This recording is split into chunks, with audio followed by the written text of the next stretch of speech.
how we build lean muscle. So what do I do about all of these side effects? I know I put them all in kind of a bucket, but I think you guys already know about these side effects. I think this is the most important thing.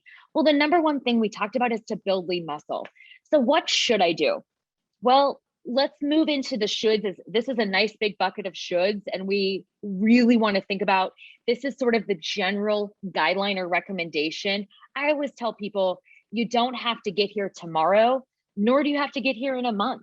These are just the recommendations that actually put a cancer survivor into the population with everybody else as adults. We all should be exercising because we sit a lot more as a population and a culture than we used to 10 or 15, 20 years ago. So we know that we want you to get planned physical activity. People ask me all of the time, what is exercise? It's really simple, you guys. Exercise is just movement with a plan, a purpose, a goal, or an intention. And we're going to talk about goals tonight, so these fit you. When you do movement, you're going to be much more likely to sustain, to continue to engage if it's something that fits your goals. So keep that in the back of your mind as we're talking tonight. So what are the recommendations?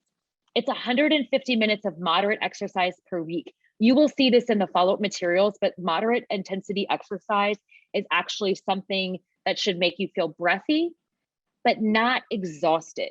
It should be something, if I asked you a question like, hey, Tia, how you doing? She could say, I'm doing okay. This is kind of painful, but it's all right. That's moderate level intensity exercise, okay? This is per week, guys. Or if you want to work at an more intense exercise, guess what? You actually get to do a little bit less because the benefits happen a little bit quicker, okay? Intense or vigorous exercise is exercise that makes you short of breath. You can't carry on a conversation, but if I ask you how you're doing, you can say good, great, terrible, anything you want to, but you can still answer. That's vigorous intensity exercise. I always tell people on a scale of 1 to 5, moderate is about a 3, vigorous is a 4. 5 is when you're sprinting across the parking lot because the winning lotto ticket is there. We don't exercise at 5, guys. That's a sprint. That is not sustainable exercise. That's just a movement, okay? So thinking about a 3 to 4 intensity. It's also really important that you do 2 days of full body strengthening per week and some mobility or recovery. So like the movement that I showed you just a moment ago. Full body strengthening means a lot of different things that we'll talk about tonight. It's something that we had not added to exercise recommendations for cancer survivors until 2018. And the reason why is we were always fearful that going through cancer, we should almost baby our patients and just, keep them safe. We didn't want them to fall. We didn't want them to get too tired.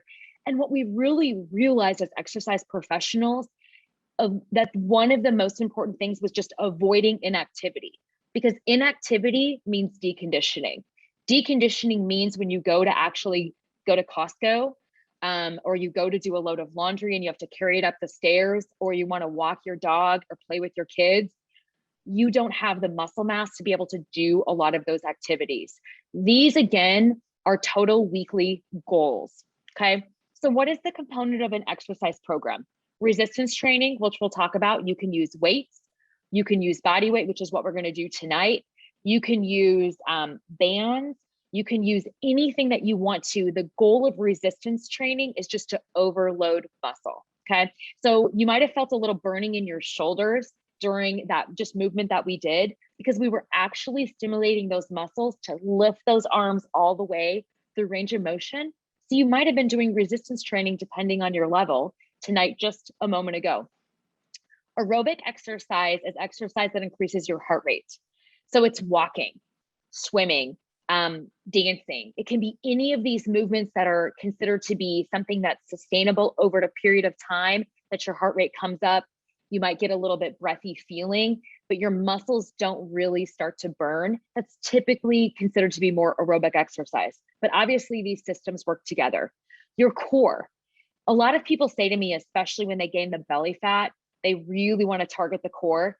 And I will tell you that your core muscles do a very important job, but it isn't to manage the belly fat. It's actually to support your spine and your organs, especially the joints of your hips, your low back, and actually the posterior of your shoulders and your skull. These are all your core muscles. So sitting up straight, as we practiced a moment ago, you guys already did your core workout for today.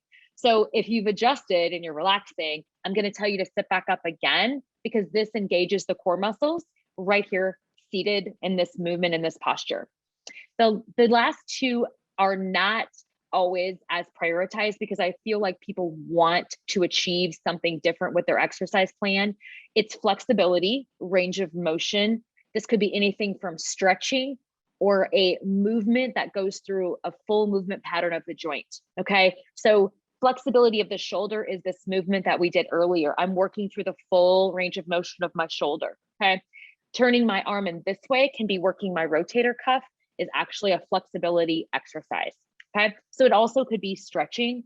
Sometimes people do things like yoga or Pilates or even Tai Chi for flexibility. These are all great exercise components. The last one, and I think this should be on this list all the time, is fun and play. I don't know why we have taken the fun out of exercise. I think especially with the weather getting nice, or even if you guys remember in the beginning of COVID, some of us have ventured out because we had that ability to not be around crowds of people. We really need to still play. And play really provides an important component to using new muscles and also stimulating different systems, including the brain. So these are the main components of an exercise program. So we all know exercise is really beneficial, but it really needs to fit you. So here's something that I want you guys to think about. What are your barriers or perceptions of exercise? Often people say to me, I don't know what to do. I don't have access to a gym membership. I'm not comfortable in a gym membership. I don't know anyone that knows anything about cancer. It's just a lot of lack of really good knowledge. And I'm here to tell you guys, I've been doing this work for, like I said, nearly 20 years. I do know that it is really hard to find exercise professionals that understand the impact of cancer on things both externally as well as internally and late effects. So I do recognize that's a significant barrier, and one of the reasons that we wanted to provide a lot of resources today to really reduce those barriers. I think another really important piece is perception. I ask people all the time, I said, well, what do you want to do for exercise? And I get often, well, I don't want to run. And my response is, well, that's good, because I wasn't going to really ask you to run, but I feel like we have this mindset of the type of exercise we should do. And maybe this perception of I need to work intensely to burn a lot of calories. I don't want to do weights because I don't want to get bulky. It's really understanding what are those preconceived perceptions of exercise. I'm here to tell you, I did not grow up as an athlete. I was the kid who the only physical fitness test I could accomplish with a moderate amount of success in grade school was the sit-ups. And that's because I'm 5'2". No flex arm hang. I couldn't jump. I wasn't that fast of a runner. And so I really didn't like exercise. In the beginning, I tried to play sports, and I certainly was a very tenacious, but not a very skilled athlete. But the difference is I've just kept going. So I wanted you guys to think about taking away some of those perceptions of like, I really don't want to run, then don't run. If you don't want to swim, don't swim. If you want to swim, let's swim. I think it's important to realize it should fit you. There's a lot of personal factors that are barriers. We talked about cost and access, which we're going to try to accomplish today. Knowledge. That's the number one thing that I really want you to leave here tonight, is understanding some of the knowledge behind exercise, as well as leaving with some support and motivation. Because motivation is going to be what keeps us going, feeling like I can do what I should. I think it's also important to address some of the cancer treatments and surgeries.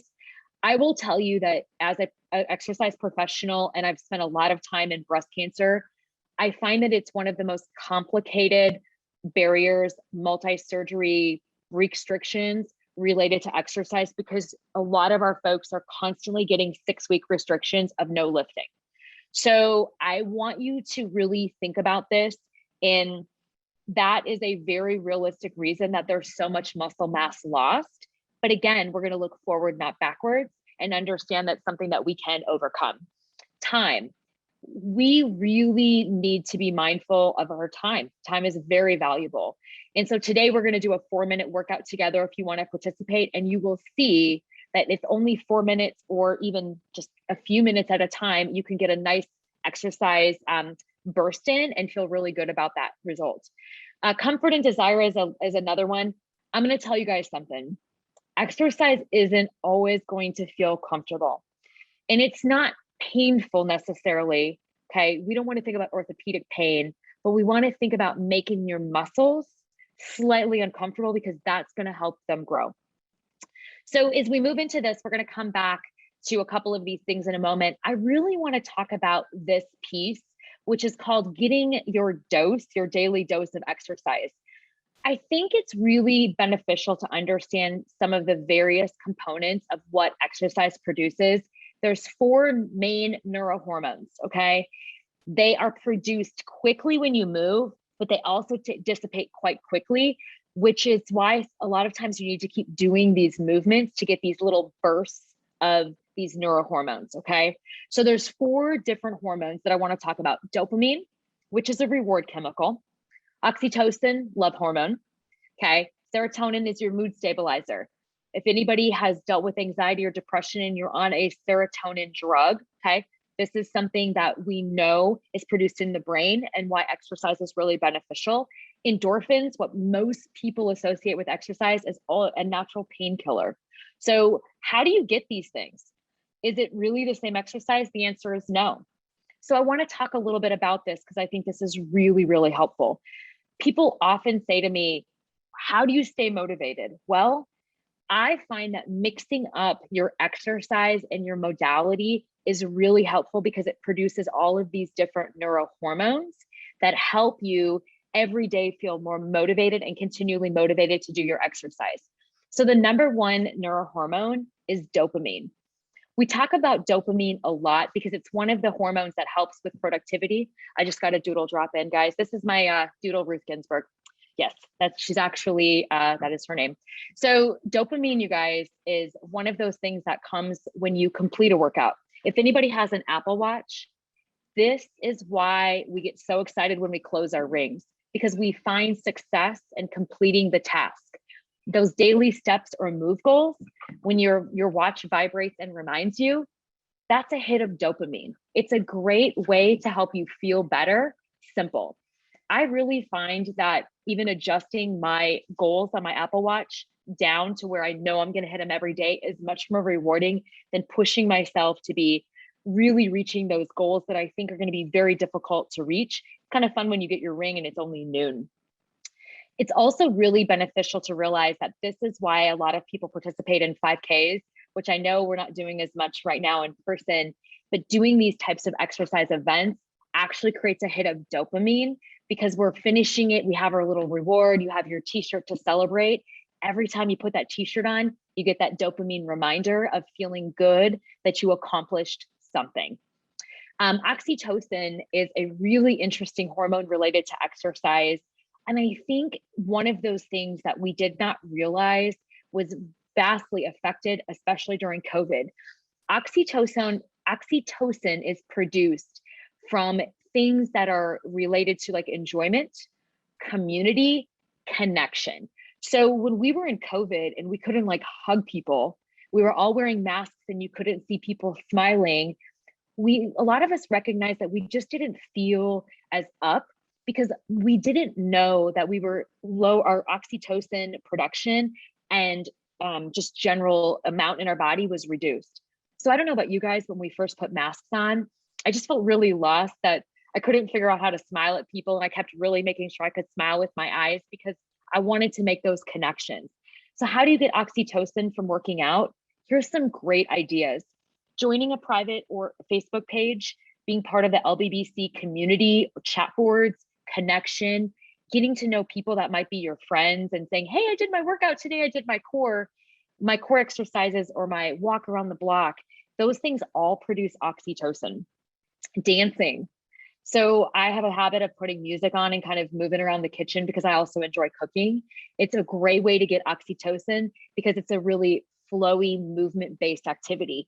Walking your dog or seeing your dog, you guys just saw that I got totally Zoom bombed by my dog.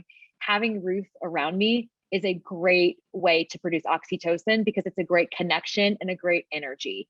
And a way to do this in exercise is taking your dog for a walk, even if it's just a short walk, or even playing with your dog in your home.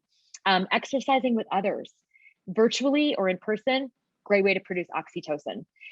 Serotonin, I think, is probably one of the easiest things that we can get. This is why a lot of people love to exercise outdoors. We need that sunshine, because sunshine and all of the new stimulus outdoors produces serotonin. I tell people, if you want to get serotonin production and you want to exercise outdoors, one of the best things that you can do is walk different places, move different places, go to a park one day, walk around the block a different direction, at a hill, carry a backpack, whatever it is, but that change in environment is a great way to produce serotonin. Otherwise, your brain doesn't sense that new stimulus and it won't produce as much serotonin.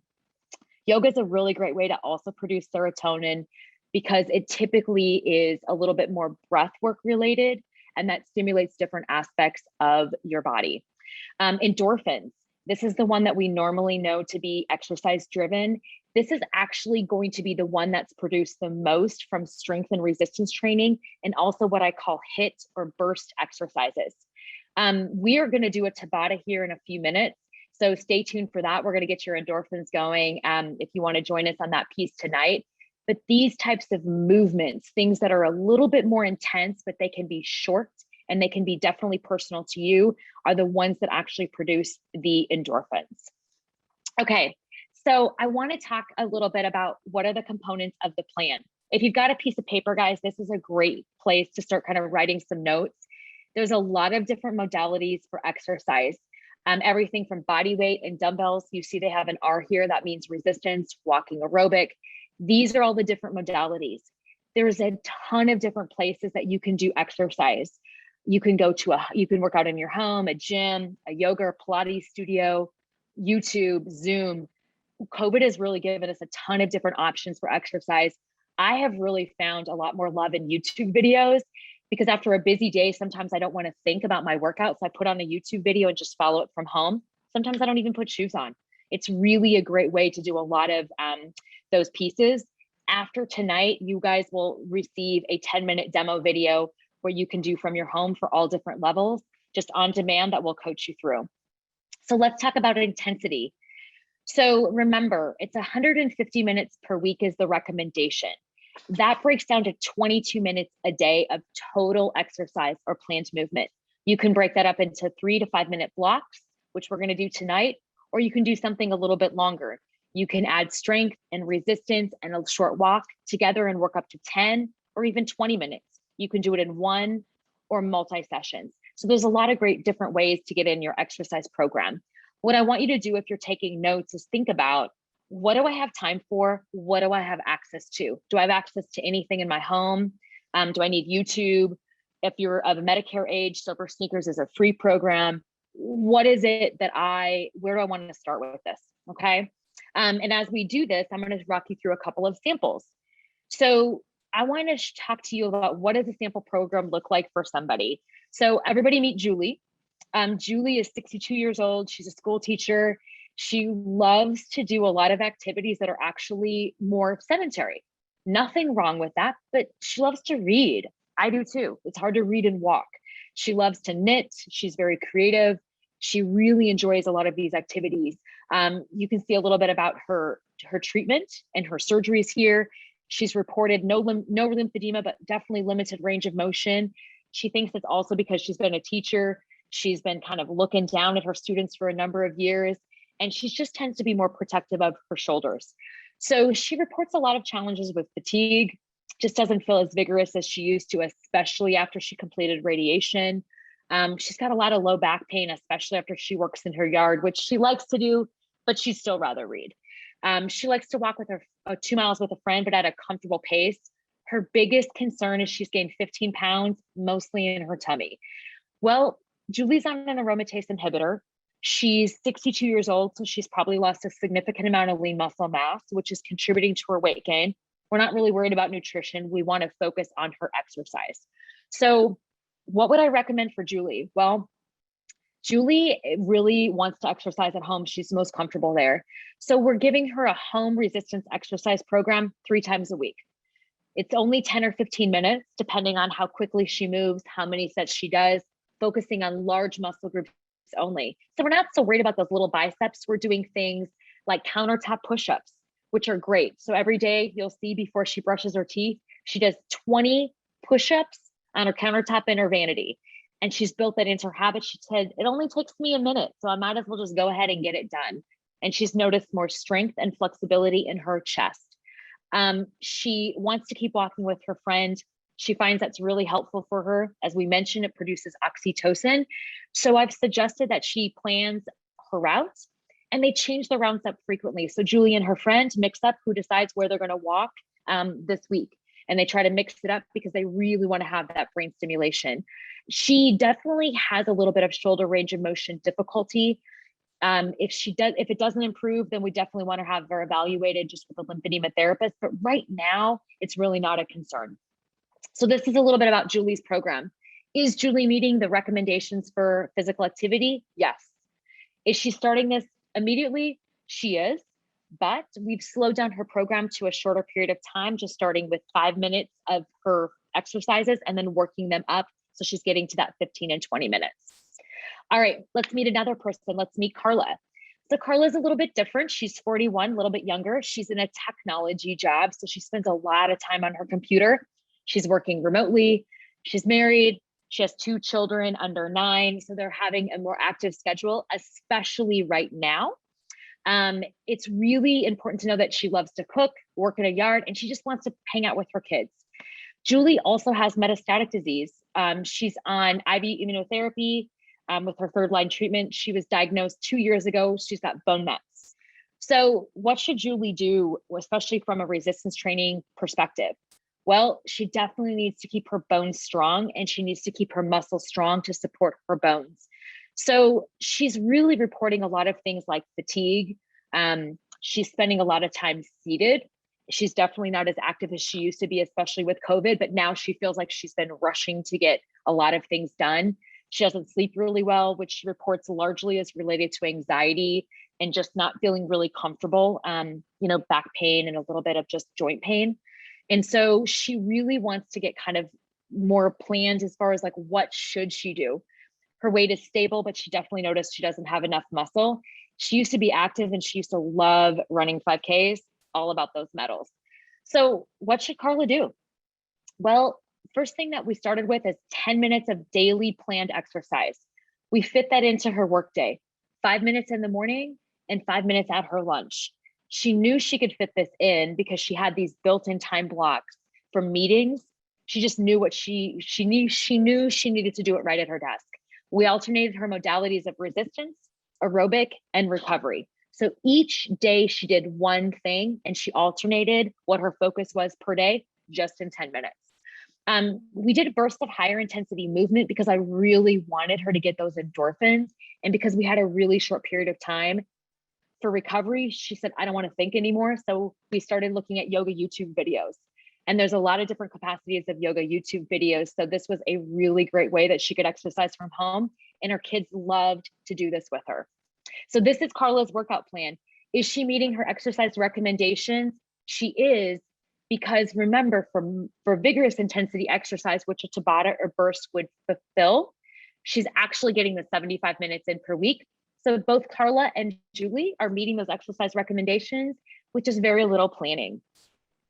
So going back to the goal setting, guys, thinking about those 2 samples, is there one thing that stuck out to you as the thing that you would want to do for your exercise plan?